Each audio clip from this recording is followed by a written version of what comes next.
What's up everyone? How's it going? It's been a while. So I like to think that I know quite a bit about ADHD by now. But I mean, the truth is, I find myself finding out new things about ADHD and about myself almost every day, which I think is pretty cool. I feel like the more that you understand about ADHD, the more it allows you to understand yourself and then grow from that. Look at me sounding all grown up these days. So anyway, I thought I'd share them with you guys and see which ones of them you didn't actually know as well. So here is 5 things that you didn't know about ADHD.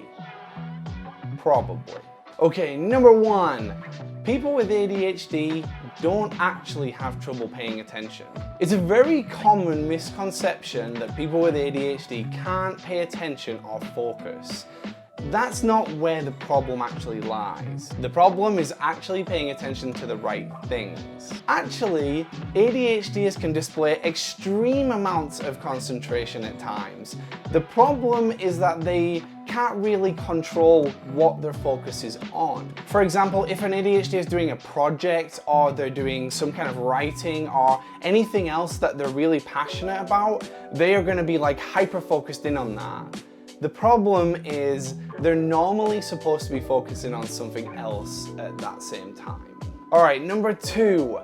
Girls are typically diagnosed much later in life than boys are. Studies on children, both boys and girls, have shown that the girls tend to fly under the radar for a lot longer than the boys do. This kind of makes sense when you think about it. Boys do develop slower than girls, and also they do tend to be a little bit more boisterous and outgoing at times, which is a nice way of saying that they're loud, obnoxious idiots a lot of the time. Speaking from experience, I can say that that's true. But boys tend to be a little bit more hyperactive than girls, so it does make sense that they would be noticed with ADHD symptoms before the girls are. Alright, number 3.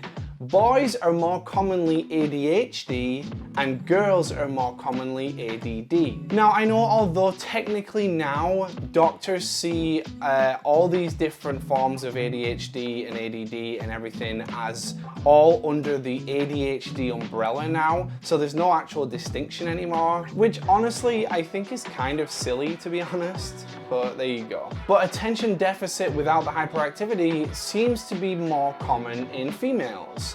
I don't know why, that's just what studies have shown, and I guess, like I said before in the previous statement, that's probably why males tend to be found to be ADHD at a much younger age than females, because the hyperactivity, the fidgeting, the constant moving around, the acting out is all part of the hyperactivity, and I think that that helps you spot them as ADHDers a lot sooner.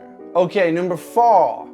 ADHD is genetic. Okay, so over the last few years, research has identified certain genes that are contributing factors to ADHD. This is actually pretty huge. It's exciting because it shows that there's still research happening to fully understand ADHD, and the more that we understand it, the better, and I feel like this is one big great step towards that. It actually falls back to this other thing that I heard a long time ago about how you can actually date ADHD back to the Stone Age, where you had the hunters and the gatherers, and the hunters tended to be the ADHDers. They would be able to hyper focus in on their hunting skills, but also be hyper aware of everything in the surroundings at the same time. Okay, so here's the last one. Number 5. Your ADHD can change over time and affect you in different ways. Some of those symptoms that you have when you're a child can end up being completely different symptoms when you're an adult. People who are hyperactive as a child may totally mellow out as they grow up,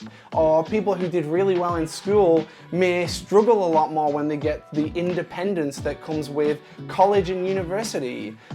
People who do really well on their own may struggle when they get into a relationship because having to look look after someone else might just throw them into a disarray and they aren't able to handle it. So there's all these different ways that ADHD can change over time and totally affect your life. I guess the feeling on this is that changes in your life can also contribute to affecting your ADHD in different ways as you get older, and you just have to kind of learn how to adjust to that, I guess, which sometimes is just easier said than done. But there we go. That is all of my things that I didn't think you knew. I bet you probably knew them. I bet most of you probably knew them, but for you guys who didn't know, then there you go. I hope that helps. Thank you for watching. It's great to be back. Do not forget to like, subscribe, and drop me a comment in below of any other facts that you guys know that you don't think that I might know. That's one for you. All right, I'll see you guys in the next one.